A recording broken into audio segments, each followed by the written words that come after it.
இலங்கை கடற்படையால் கைது செய்யப்பட்ட ராமநாதபுரம் மீனவர்கள் 12 பேரை விடுவிக்க நடவடிக்கை தேவை.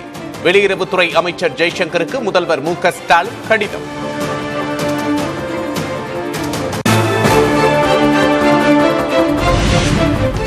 சென்னையில் திமுக நிர்வாகிகளோடு அக்கட்சித் தலைவர் மு.க. ஸ்டாலின் ஆலோசனை. நன்னிலம், மயிலாடுதுறை, பூம்புகார் தொகுதி நிர்வாகிகளோடு கலந்துரையாடல்.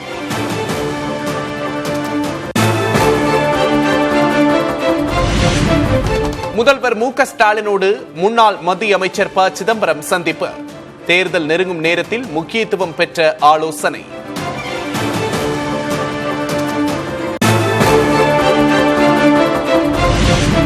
ஊரக வேலை திட்ட விவகாரத்தில் எதிர்க்கட்சித் தலைவர் பழனிசாமி பச்சை பொய்யை அவிழ்த்து விடுவதாக முதல்வர் மு.க. ஸ்டாலின் குற்றச்சாட்டு. பாஜகவுக்கு வக்காலத்து வாங்குவதற்கு தனக்குத்தானே அரசியல் வாழ்க்கையின் முடிவுரையை எழுதிவிடாதீர்கள் என்றும் கருத்து.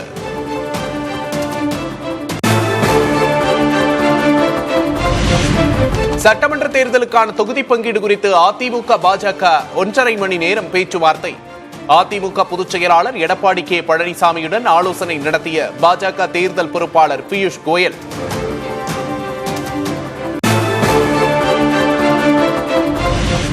பழனிசாமி தலைமையில் தமிழ்நாட்டில் என்டிஏ கூட்டணி அமோக வெற்றி பெறும். ஊழல் மிகுந்த திமுக ஆட்சியை தோற்கடிப்போம் என பாஜக தேர்தல் பொறுப்பாளர் பியூஷ் கோயல் பேட்டி.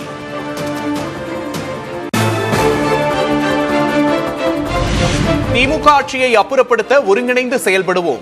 அதிமுக தலைமையில் ஆட்சி அமையும் என்றும் கட்சியின் பொதுச் செயலாளர் எடப்பாடி கே. பழனிசாமி பேட்டி. தமிழகம் முழுவதும் மக்கள் ஒரு கொந்தளிப்போடு இருக்கின்றார்கள். இந்த ஆட்சியை திராவிட முன்னேற்ற கழக ஆட்சி அகற்றப்பட வேண்டும். அதற்கு உண்டான நடவடிக்கையை அதிமுக, பாரதிய ஜனதா, தேசிய ஜனநாயக கூட்டணியில் அங்கமைக்கின்ற கட்சிகளும் ஒருங்கிணைந்து செயல்படும்.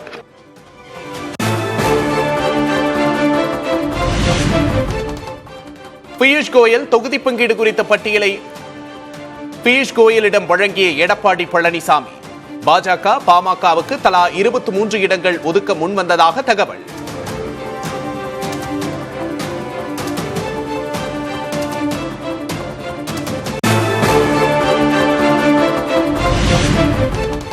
அதிமுகவிடம் 30 முதல் 40 தொகுதிகளை கேட்டுப்பெற பாஜக திட்டம்.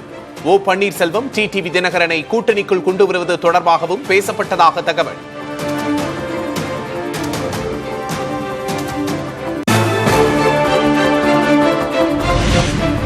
சென்னையில் பாஜகவின் மாநில மையக்குழு ஆலோசனை கூட்டம்.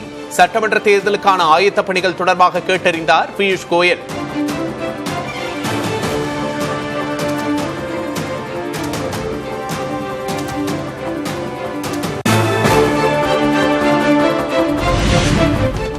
ஆட்டக்குலைப்பர் என விஜயை குறிப்பிட்டு பாஜக கூட்டத்தில் பியூஷ் கோயல் பேசியதாக தகவல். விஜயால் என்டிஏ கூட்டணிக்கு பாதிப்பு ஏற்படாத வகையில் பார்த்துக் கொள்ளுமாறு நிர்வாகிகளுக்கு அறிவுரை.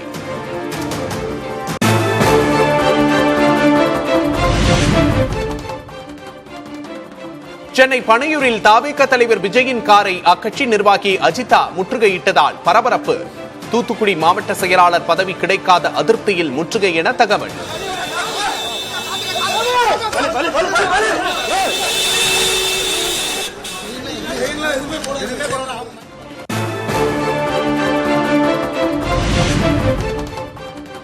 புதிதாக பதவி கொடுக்கப்படும் போது அதிருப்தி வருவது இயல்புதான் என தவேக நிர்வாகி நிர்மல்குமார் விளக்கம்.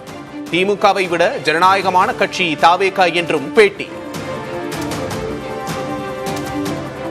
கட்சியில நிர்வாக நியமனத்தில் ஒவ்வொருத்தருக்கும் மன வருத்தங்கள் இருக்கும். ஸோ அதெல்லாம் ஏன்னா இப்போதானே கட்சி 2.5 வருஷம் ஆச்சு. மக்கள் இயக்கமாக இருந்தது, எல்லாருக்கும் பொறுப்புகள் இருந்தது.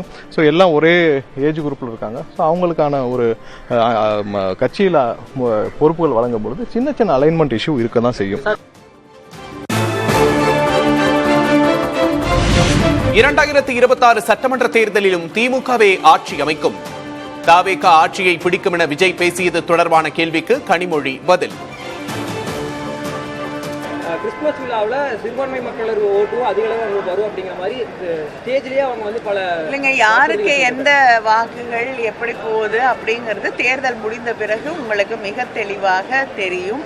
முதலமைச்சர் தளபதி அவர்கள் முதலமைச்சராக தொடர்வார்கள் என்பதிலே எந்த சந்தேகமும் இல்லை. டிட்வா புயல் மழையால் சேதமான பயிர்களுக்கு இழப்பீடு வழங்க தாமதம் ஏன்? தமிழக அரசுக்கு பாமக தலைவர் அன்புமணி ராமதாஸ் கேள்வி.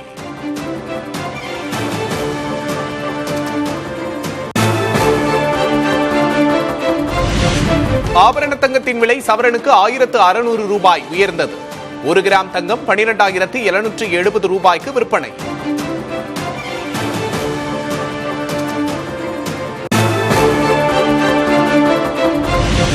வரலாற்றில் இல்லாத அளவாக புதிய உச்சத்தை தொட்டது வெள்ளியின் விலை. சென்னையில் 1 கிராம் வெள்ளி 234 ரூபாய்க்கு விற்பனை.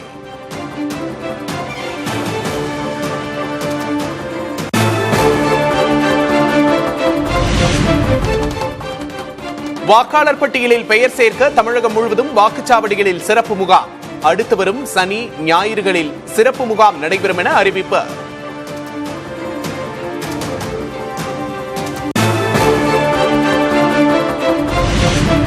மத்திய அரசின் புதிய தொழிலாளர் நல சட்டங்களை கண்டித்து ஆர்ப்பாட்டம்.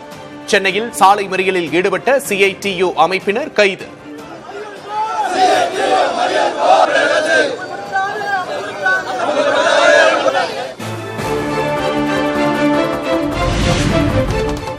தமிழ்நாட்டின் பல்வேறு பகுதிகளில் 29ஆம் தேதி வரை லேசான மழைக்கு வாய்ப்பு. 27ஆம் தேதி வரை அதிகாலையில் பனிமூட்டம் காணப்படும் எனவும் சென்னை வானிலை ஆய்வு மையம் கணிப்பு.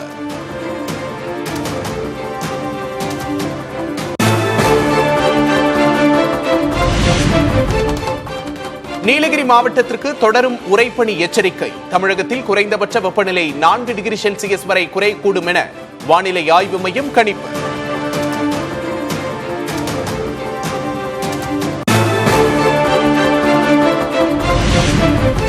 நீலகிரி மாவட்டத்தில் தொடரும் உறைபனி. தலைக்குந்தா பகுதியில் -டிகிரி செல்சியஸ் வெப்பநிலையை அனுபவிக்கும் சுற்றுலா பயணிகள்.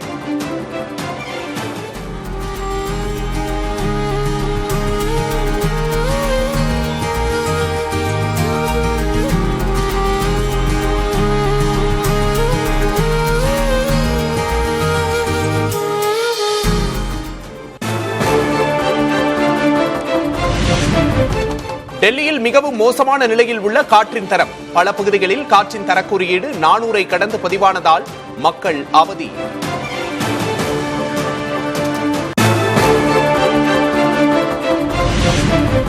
வட மாநிலங்களில் மக்களை நடுங்க வைக்கும் குளிர். உறைபனியால் இயல்பு வாழ்க்கை பாதிப்பு.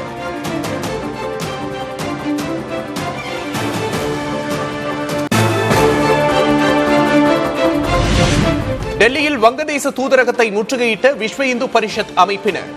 வங்கதேசத்தில் இந்து சமூக இளைஞர் கொலை செய்யப்பட்டதை கண்டித்து போராட்டம்.